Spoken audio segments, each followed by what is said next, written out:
Hola a todos, sean todos bienvenidos a este recorrido que hemos iniciado juntos en la clase pasada. Ciertamente esa clase no se grabó y desde ahora empezamos a grabar la clase. Este recorrido por el mundo de la ética y concretamente de la ética profesional que quiere ayudarles en su formación como estudiantes de ciencias de la educación, como futuros docentes que han de desempeñar la profesión docente no solamente con idoneidad, con capacidad, sino también, como se espera, ¿verdad?, con una formación ética. Eh, Les deseo desde ya que aprovechen todas las clases que vamos a desarrollar juntos y que efectivamente estas clases sean provechosas en su formación y el día de mañana desempeñen la tarea docente con altura, con responsabilidad y con ética. Muy bien, sin más preámbulos, ya voy compartiendo pantalla para que ustedes puedan seguir el desarrollo de la clase con la ayuda de la presentación. Muy bien, nuestra materia se llama ética profesional, nuestra asignatura, ¿verdad?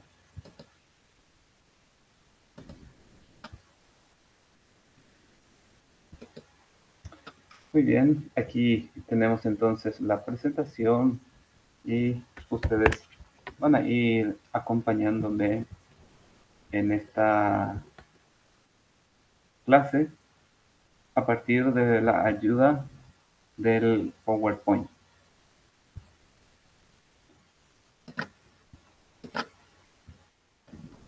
Partimos de una pregunta inocente. Digo inocente porque la respuesta es obvia. ¿Quién es ético o quién puede ser ético? La ética pertenece al ser humano, ya que es el único ser que se construye a sí mismo a través de su actuar libre. El ser humano tiene la responsabilidad única, ineludible, de hacerse a sí mismo. Su plenitud, su realización, su propia identidad profunda dependen de sí mismo. Pero no se trata de definiciones a realizar en forma teórica, sino que se trata de opciones y actos concretos de la vida, mediante los cuales se va definiendo a sí mismo. Es una tarea y una responsabilidad de cada persona y al mismo tiempo de la humanidad como conjunto.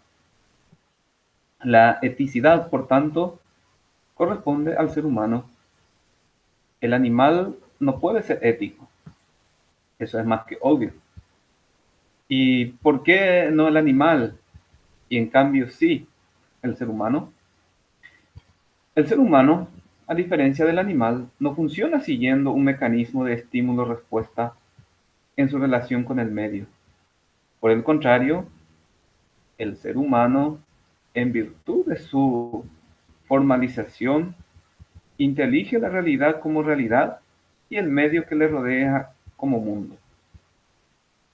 Como señala Zubiri, el animal tiene mundo y el ser humano tiene realidades.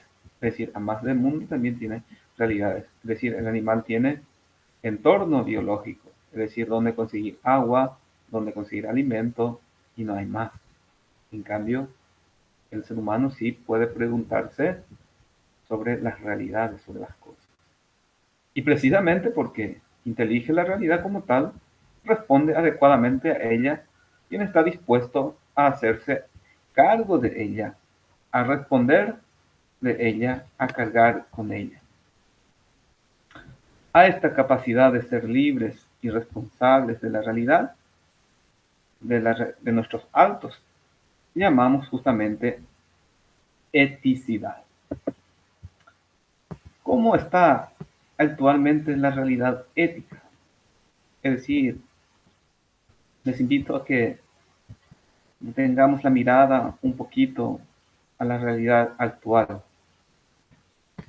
Y la actualidad de la ética parece ser la del olvido y reclamo. Vivimos un tiempo y unas situaciones caracterizados por grandes problemas que la mayoría de los pensadores coinciden en afirmar que es como consecuencia de la falta de ética. A veces el desarrollo se vuelve contra la persona. Los valores actuales que rigen el desarrollo son beneficio, el éxito. Lo realmente importante se deja de lado. De ahí el olvido y por consiguiente el reclamo. Un ejemplo, la economía. Si partimos de la pregunta sobre algo, si es económicamente rentable, entonces desde el punto de vista económico diremos que es bueno. Lo que prima es lo económicamente rentable y muchas veces la ética no es rentable y se olvida. Por otro lado, vivimos en una época en que el precio fijado por la oferta y la demanda será lo único que determine el valor de las cosas y de las acciones humanas. En la práctica, la ética de la sociedad capitalista es: tanto tienes, tanto vales. Una economía manejada por la oferta y la demanda es una economía sin una ética que se vuelve ciega e inhumana. Solo una toma de conciencia de que es la persona la que tiene que asignar valor a las cosas y establecer los criterios para distribuir los bienes escasos para beneficio de todos, es lo que hará posible una convivencia humana fraterna, justa y solidaria. Este reclamo por la ética nos hace caer en la cuenta de que la ética está por encima y es la que tiene que guiar a la sociedad en su capacidad de servir a la humanización del hombre. La actualidad de la ética viene fundamentada también por la profesionalización constante y necesaria de las personas. Nuestra sociedad actual exige a las personas ser un buen profesional. Ante esto surge la pregunta: con esa profesionalización, capacitación, ¿qué mundo queremos construir? Por tanto, necesariamente surge la pregunta por la dimensión ética. Es decir, un profesional tiene que tener idoneidad, es decir, capacidad, profesionalización. Por ejemplo, un médico debe saber operar, debe saber realizar una cirugía, si es cirujano, debe saber curar, en definitiva. Y en nuestro caso, un docente debe saber enseñar. Eso es tener idoneidad, eso es tener capacidad. Pero también debe tener eticidad, es decir, debe ser responsable de su acción. Estamos pues en un mundo en el que cada vez se hace más necesaria la clarificación de los dilemas éticos que presenta la acción humana. Nuestro siglo, como muchos llaman, será probablemente el siglo de la ética. Esta es una de las razones por las que en el plan de estudios de licenciatura en ciencias de la educación aparece una asignatura llamada ética, y ética aplicada a la profesión en concreto, porque quien desee formarse de una manera auténtica no puede volver la espalda a la formación ética. Entre las finalidades de la educación universitaria Se mencionan la investigación de conocimientos actualizados, la promoción y vivencia de valores que son compartidos por una sociedad democrática, la extensión hacia la comunidad, la capacitación profesional para el mundo del trabajo, entre otros aspectos. No obstante, esos ideales serían incompletos e inconsistentes si no estuvieran fundamentados en la dimensión ética. Así, la ética profesional, la aplicación de la ética en el campo de las profesiones, orienta la reflexión y el discernimiento sobre los valores, principios, normas y juicios asumidos por la persona en el ámbito específico del ejercicio de la profesión. Una atención. Hay que evitar la superficialidad. ¿Qué significa eso? Dejar de lado lo que es trivial, lo que es puerilidad, infantil. En guaraní diríamos perení. Eso debemos evitar en nuestra formación. Quien opta por la superficialidad se desliga de la realidad, se niega a hacerse responsable de ella, a encargarse de ella y a cargar con ella. Se cae en una alienación que acaba pagándose muy caro porque la realidad es al cabo insobornable. Por eso urge optar por una moral responsabilidad que se toma la realidad humana y natural en serio. Siguiendo todavía en la introducción de nuestra materia, quiero presentar y proponer como motivación de estudio y de formación lo que Adela Cortina denomina 7 propuestas para construir un mundo humano. La primera propuesta: construir una convivencia fecunda y no una simple coexistencia. Es decir, tener proyectos comunes. Esto es posible sobre todo en países con democracia, donde los ciudadanos no viven coartados en su libertad y pueden desplegar sus potencialidades en compañía de los demás. Para entender a los demás es necesaria la convivencia y no solo la coexistencia. En segundo lugar, para llevar a cabo eso, hay que rechazar una ética obsesionada por prohibir, limitar, cortar, desilusionar y desanimar. Es decir, rechazar aquellas éticas que no promueven las iniciativas de las personas y que no les permiten desarrollar sus cualidades y capacidades. Tercera propuesta. Esto es muy importante. Alejarse de la ética de la frivolidad, como señalábamos, de la superficialidad, que desconozca el sabor de la profundidad.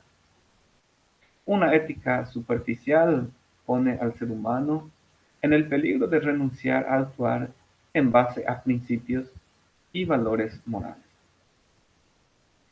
Cuarta propuesta: optar por una moral de la responsabilidad que nos impulsa a tomar en serio la construcción de nuestra realidad social, sencillamente porque la realidad social es una cosa seria y no una cosa nuestra simplemente. Quinta propuesta: en esta tarea han de asumir su responsabilidad aquellos que pueden dar respuestas a las preguntas que se plantean y gozarán de la autoridad suficiente siempre que tales respuestas vengan razonadas en un marco de diálogo. La tolerancia es fundamental en este sentido. El respeto por sobre todas las cosas. Si no hay respeto, se cae en el atropello y en la violación de los deberes elementales de buen trato, comprensión y tolerancia. Sexta propuesta.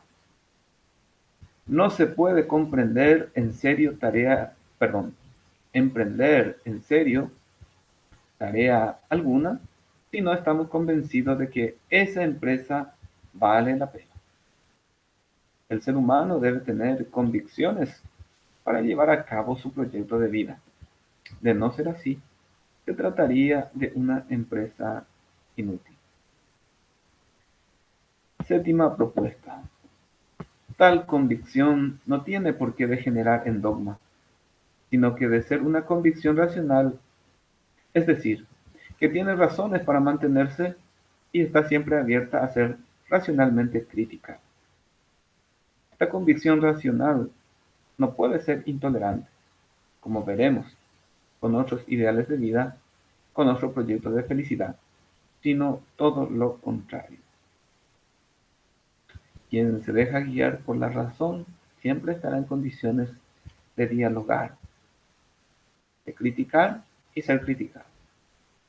No así los llamados dogmáticos, que son cerrados en sus sistemas que no permiten discusiones críticas. Y ellos se presentan, ¿verdad?, como dueño de la verdad.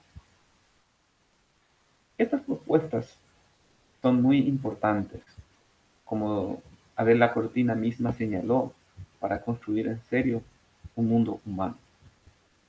Convendría que cada uno de ustedes se agarre, ¿verdad?, de una de las propuestas y vea cómo aplicar en su vida y en la realidad concreta, en el medio concreto en el que se desenvuelve.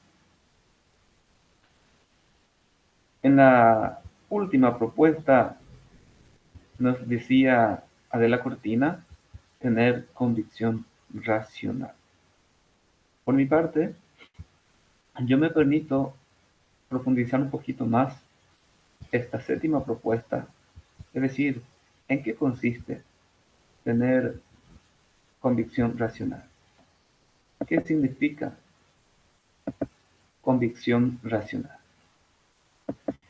Significa estar racionalmente convencidos de que respetar la autonomía ajena y propia es mejor que atropellar a otros y que rebajarse a sí mismo.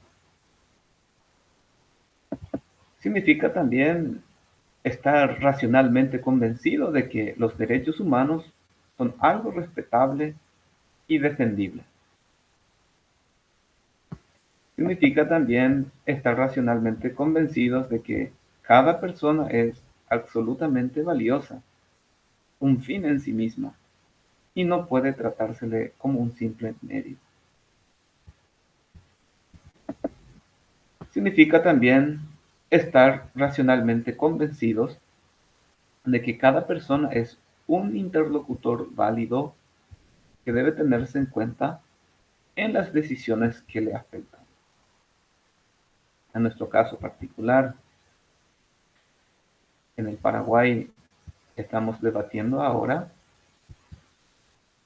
el estudio del anexo C del Tratado de Itiipú. Una realidad tan importante como esta no debería dejar excluido a nadie. Ni nadie, es decir, ninguna persona debe quedar fuera de las decisiones que le afectan como ciudadano. Y nadie debería aceptar que otros tomen decisiones sobre este tema en su lugar, en su nombre. Ojalá las instituciones responsables favorezcan justamente este espacio de diálogo en donde las personas, cada una individualmente, puedan hacer llegar su propia decisión al respecto. Y no solo en este punto, sino también en todas las cuestiones que le afectan a la persona como tal. No se puede tomar decisiones por otros. Hay que tomar decisiones con otros. Esta convicción racional significa también estar convencido de que ninguna de estas convicciones puede degenerar en dogmatismo e intolerancia, porque compartirla significa optar por el fomento de la autonomía, del respeto y del diálogo. Muy bien, una vez hecha esta introducción grande a nuestra asignatura ética profesional, vamos a pasar a ir clarificando conceptos. En primer lugar, veremos qué significa la ética y es cierto, nuestra asignatura es ética profesional, pero la definición de ética profesional como tal, vamos a dar al término de esta unidad. Primero partiremos de lo que es la ética. Recordemos que en toda definición se tiene en cuenta primero la definición etimológica y luego la definición real. Por eso partimos de la definición etimológica. El término ética, desde el punto de vista etimológico, nos remite al vocablo griego ethos, que significa fundamentalmente lugar donde se habita o morada, y también modo de ser o carácter. Un tipo de saber llamado ética tendría entonces por objeto el carácter, el modo de ser desde el que los hombres enfrentamos la vida, pero no el temperamento con el que nacemos, sino el modo de ser del que vamos apropiándonos a lo largo de nuestra existencia. Como recuerda Aranguren, esta apropiación acontece mediante la repetición de actos que generan hábitos. Y los hábitos pueden ser virtudes o pueden ser vicios, los cuales a su vez sean de nuevo principio de otros actos. De modo que el ethos es carácter impreso en el alma por hábito y de nuevo a través de los hábitos fuente de actos. El ethos será esa segunda naturaleza que son los hombres y podemos adquirir a partir de la primera, recibida sin responsabilidad de nuestra parte, y a su vez el suelo firme, el fundamento de la praxis, la raíz de que brotan todos los actos humanos. En otras palabras, la ética consiste en hacer de nuestro talante patos o lo que hemos recibido por la naturaleza, un estilo ethos para darle a esa realidad recibida la configuración querida por cada uno a través de los actos concretos y particulares. Por ejemplo, ustedes encontrarán ahí en la plataforma distribuida la unidad. La universidad ha facilitado la plataforma. Y la plataforma uno puede configurar como uno quiere. Yo le doy mi configuración personal, el estilo que a mí me gusta, que me agrada, que me convence. Pero es porque la plataforma tiene esta posibilidad para que esa configuración se vaya haciendo conforme como uno quiere. De la misma manera, nuestra naturaleza, lo que llamamos patos, está provisto también de esta capacidad de ser configurada. Y a esa configuración, ese modo de ser particular, que vamos haciendo de esa naturaleza recibida, a eso llamamos ethos o finalmente ética. ¿Cómo se logra este carácter ético? Y se logra justamente por medio de hábitos. Yo tengo principios, valores y repetición de hábitos. Y eso me da como resultado una moral, una configuración ética. El hábito es la repetición de actos buenos, es decir, repetición de valores y principios. Y los valores y principios se viven en la cotidianidad. Por ejemplo, si el niño trae de la escuela hoy un borrador, que no es suyo, es del compañero, mañana trae un lápiz, que no es suyo, es de la compañera, pasado mañana trae un cuaderno, eso está repitiendo un hábito negativo, malo, y a eso se le llama vicio. Y eso después va a degenerar en un carácter, ¿verdad? Y ese niño se está convirtiendo de a poco en un ladrón. Sin embargo, la repetición de hábitos o actos buenos, a eso llamamos virtudes. Y esas virtudes van a configurar nuestro talante ético, nuestro carácter ético, en base a valores y principios. Entonces, ethos, ética, no es adquirida por naturaleza, que llamamos patos, sino por hábitos, porque es carácter acuñado, impreso en el alma por los hábitos. Es decir, es lo que vamos haciendo de nosotros, así como vamos esculpiendo nuestra personalidad. A eso llamamos ethos o ética. Se comprende, por tanto, que el carácter es la personalidad que hemos conquistado a través de la vida, lo que hemos hecho de nosotros mismos viviendo.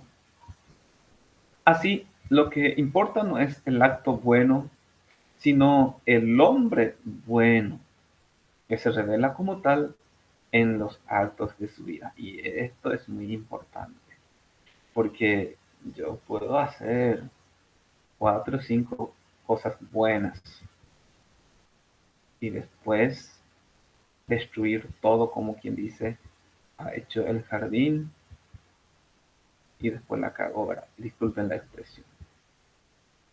En cambio, si el hombre es moralmente bueno, entonces todos los actos van a ser finalmente buenos, porque el hombre bueno se revela como tal en los actos de su vida, que son y van a ser moralmente buenos.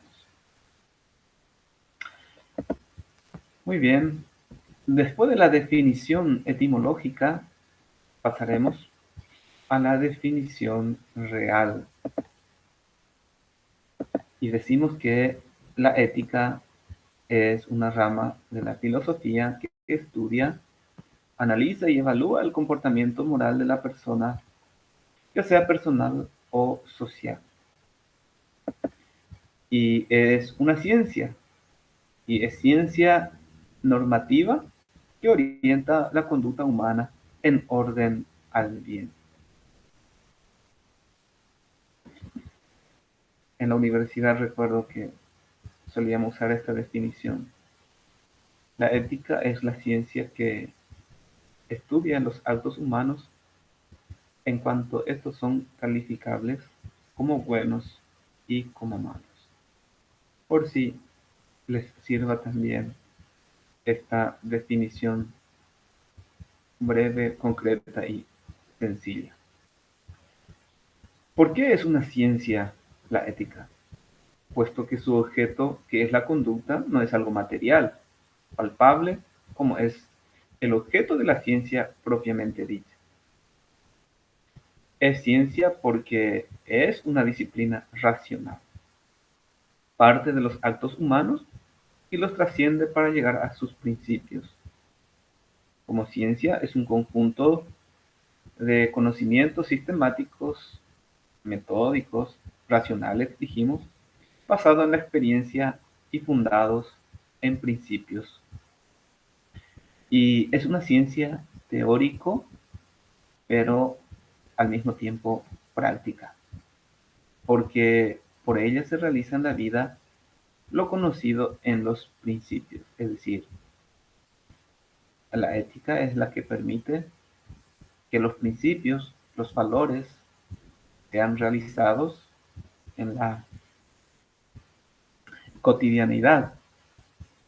Por eso es teórico-práctica.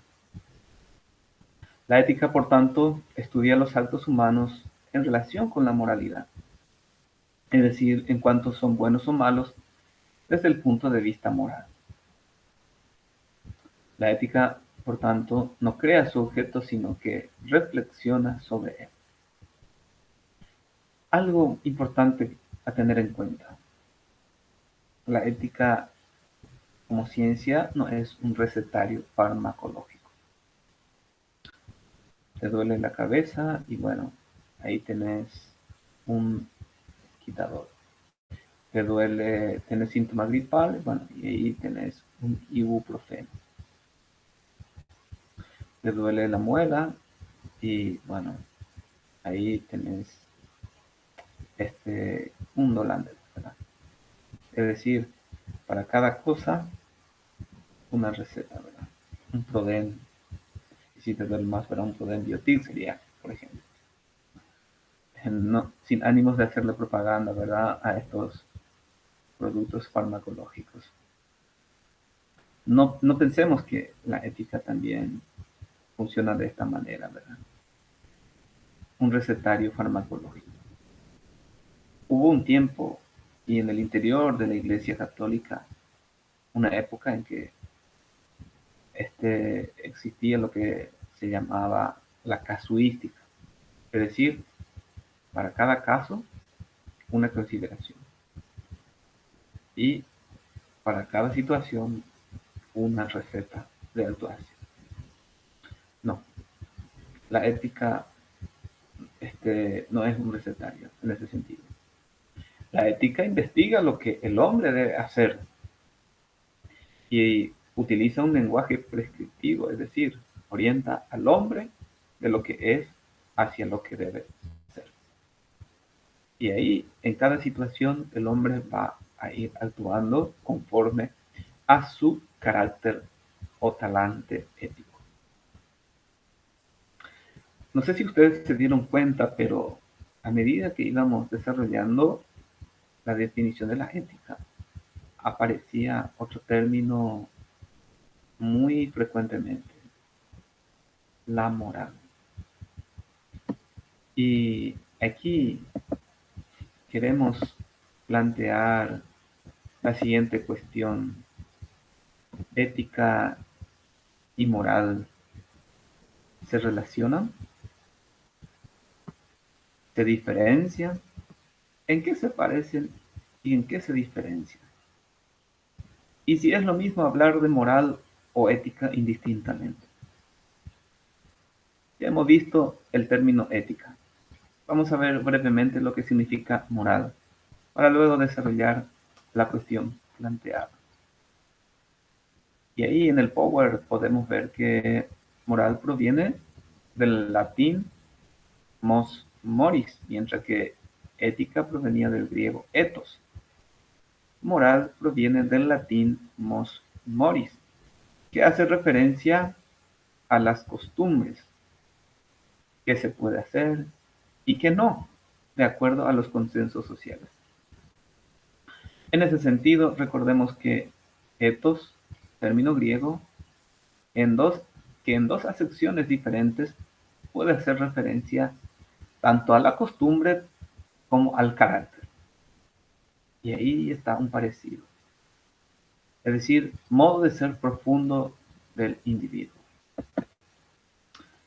Así, ética y moral, aunque tengan origen muy distinto y con una connotación diferente a lo largo de la historia, sin embargo, muchas veces se las usa como sinónimos.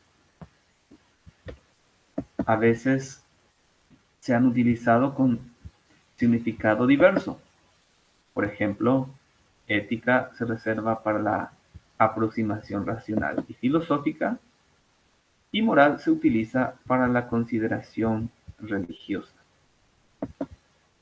Ética indica el estudio sobre la justificación de las normas del comportamiento, mientras que la moral se refiere a los códigos concretos del comportamiento humano. Veamos también qué dicen algunos autores, sobre todo Marciano Vidal eh, y Luis Aranguren. Para Marciano Vidal, ética y moral tienen el mismo sentido semántico, a pesar del posible uso diversificado de los términos. Como sustantivos, denotan, dice Vidal, un saber específico que versa sobre lo bueno. Como adjetivos, lo ético, lo moral, expresan la cualidad o dimensión de la realidad humana cuando ésta se refiere a la responsabilidad de las personas y al universo de los valores. Veamos qué dice Luis Aranguren también en este sentido. Él habla de moral en el sentido de algo práctico, ¿verdad? En ese sentido decimos moral vivida. Y habla de ética como una moral pensada. Es decir, la ética es la reflexión sobre la moralidad de los actos humanos. Y la moral es la realización concreta de los principios éticos. Se dan cuenta que solamente estamos haciendo un lenguaje, un juego de lenguaje, pero en el fondo, semánticamente hablando, este significa lo mismo, ¿verdad? Tienen el mismo sentido. Muy bien, hasta aquí entonces por hoy. Muchas gracias por la atención.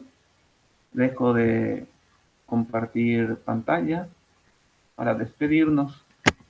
Les recuerdo que todas las informaciones complementarias al desarrollo de la unidad lo encontrarán en la plataforma. Les invito a que sean curiosos, hagan su recorrido por ahí y de esa manera puedan eh, interiorizarse, ¿verdad?, de todos los requerimientos que vamos a ir depositando allí para que nadie se atrase en las tareas y puedan complementar la clase de hoy con los materiales que ustedes encontrarán en la plataforma.